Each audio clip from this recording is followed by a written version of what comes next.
여러분 반갑습니다. 오늘 같이 보실 하나님의 말씀은 마태복음 14장 22절에서 36절입니다.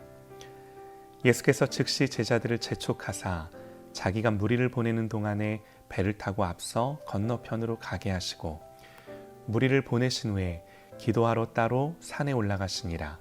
저물매 거기 혼자 계시더니 배가 이미 육지에서 술이나 떠나서 바람이 거스름으로 물결로 말미암아 고난을 당하더라. 밤 사경에 예수께서 바다 위로 걸어서 제자들에게 오시니 제자들이 그가 바다 위로 걸어오심을 보고 놀라 유령이라 하며 무서워하여 소리 지르거늘 예수께서 즉시 이르시되 안심하라 나니 두려워하지 말라. 베드로가 대답하여 이르되 주여 만일 주님이시거든 나를 명하사 물 위로 오라 하소서 하니 오라 하시니 베드로가 배에서 내려 물 위로 걸어서 예수께로 가되 바람을 보고 무서워 빠져가는지라 소리질러 이르되 주여 나를 구원하소서 하니 예수께서 즉시 손을 내밀어 그를 붙잡으시며 이르시되 믿음이 작은 자여 왜 의심하였느냐 하시고 배에 함께 오름에 바람이 그치는지라. 배에 있는 사람들이 예수께 절하며 이르되 진실로 하나님의 아들이로소이다 하더라. 아멘. 물 위를 걸으려면 이라는 제목으로 우리 하나님의 말씀 듣겠습니다.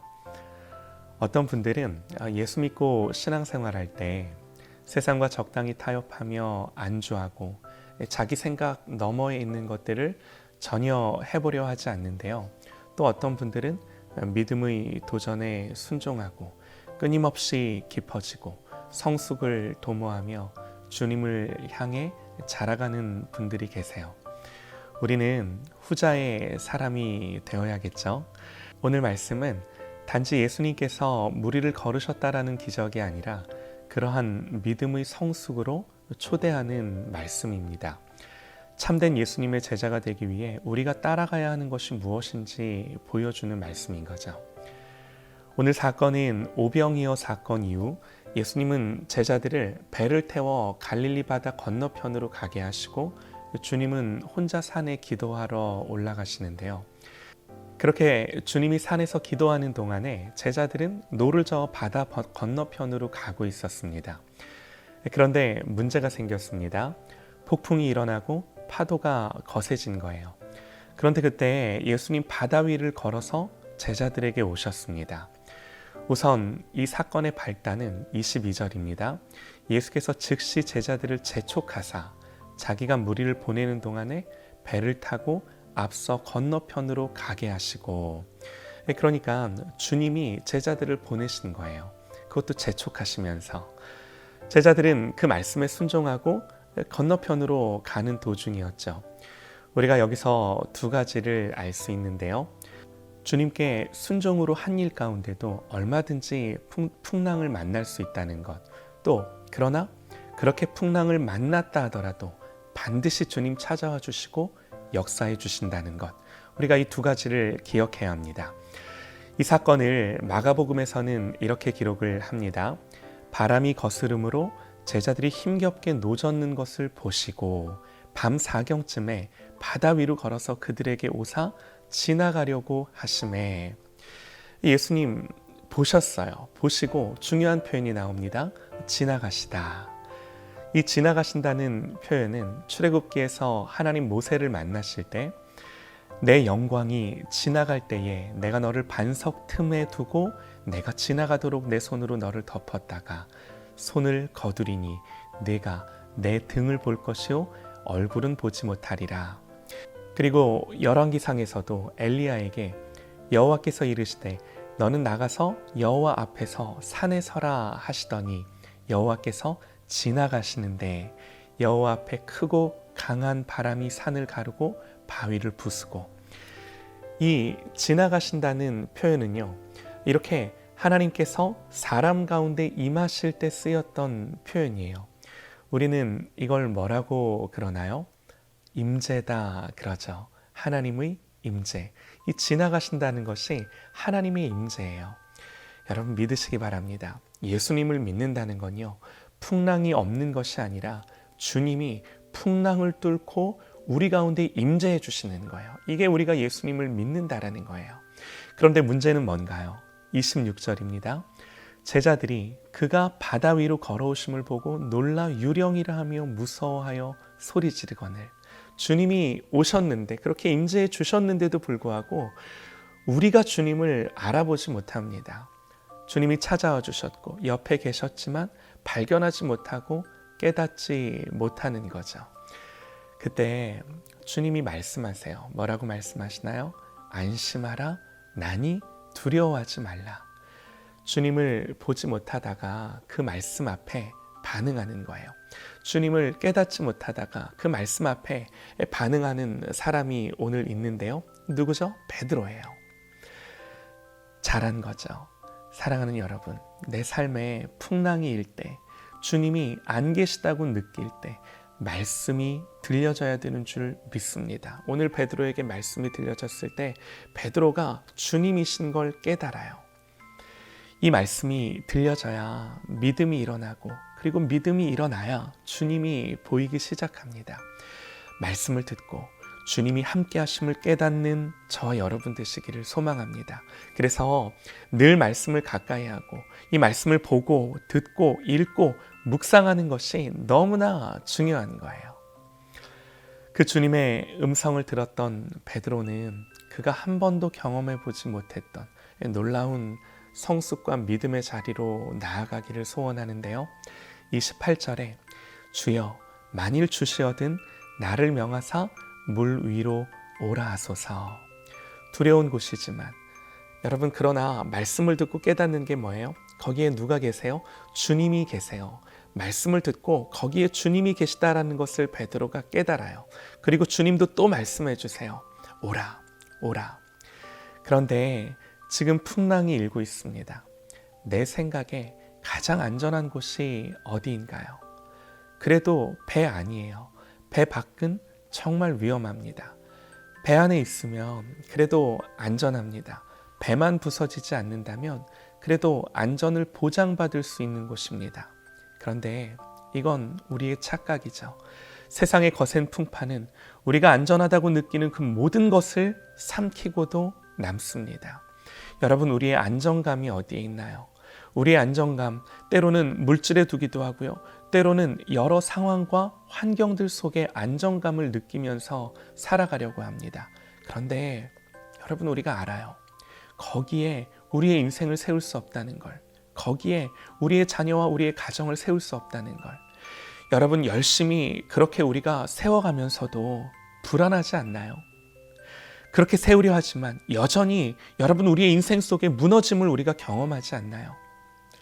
우리의 안전은 배 안이 아니라 배 안이든 배 밖이든 주님 계신 곳이어야만 합니다. 그러기 위해서는 반드시 해야 하는 것이 우리를 안전하게 만들어준다 생각하는 그 배 밖으로 나와야 한다는 것입니다. 내가 안정감을 주는 것들을 추구하고 붙드는 것이 아니라 그것을 넘어 더 주님께로만 가야 하는 거예요. 여러분, 우리의 배 안은 뭔가요? 주님께로 가는 불안하고 두려운 길보다 우리를 안전하게 만들어준다고 여겨지는 것들, 그것이 무엇입니까? 그건요, 평안한 우리의 삶이 될 수 있습니다. 그래서 그 삶에 변화를 주는 것은 때로 배를 버리는 것처럼 무모한 일처럼 보일 때가 있습니다. 또 내가 의지하는 성공이 될 수도 있습니다.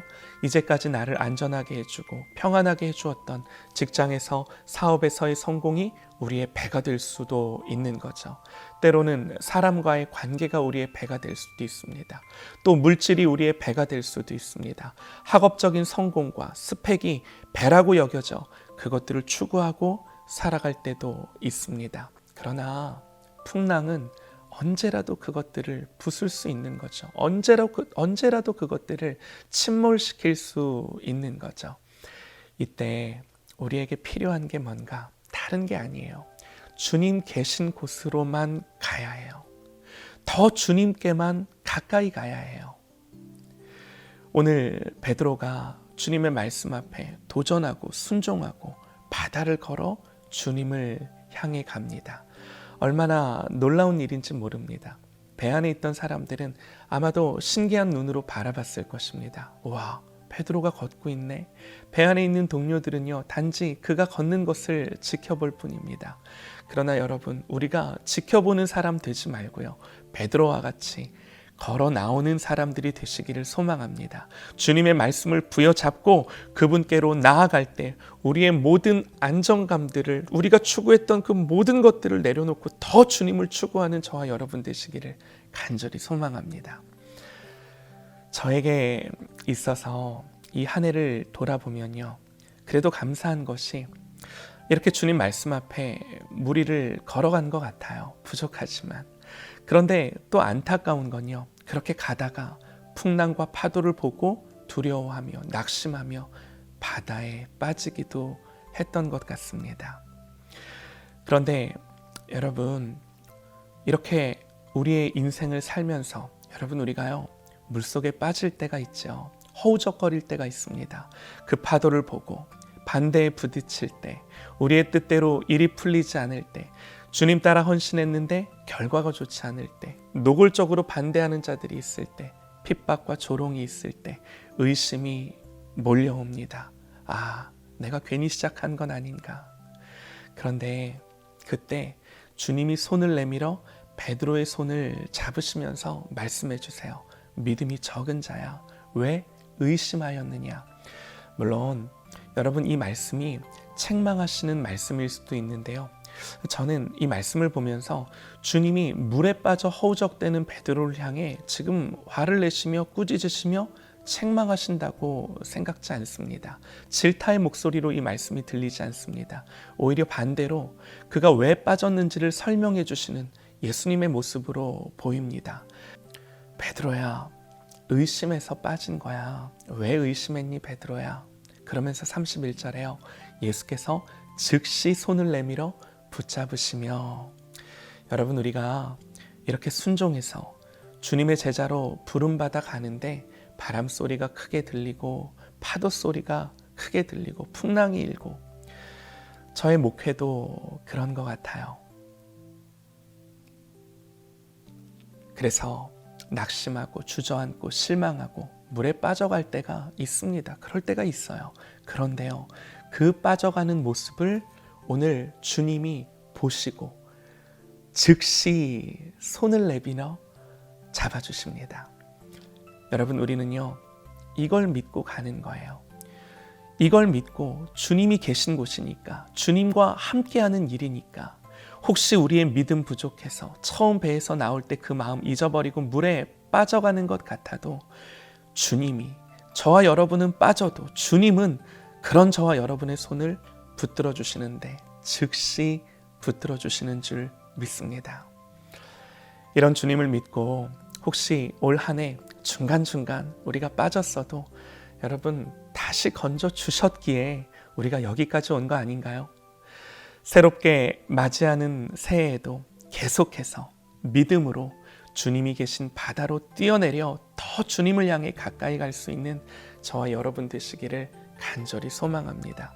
낙심과 좌절과 실망이 아니라 빠지더라도 건져주시는 그 주님 믿고 담대히 주님 향해 나아가는 저와 여러분 되시기를 주님의 이름으로 축원합니다.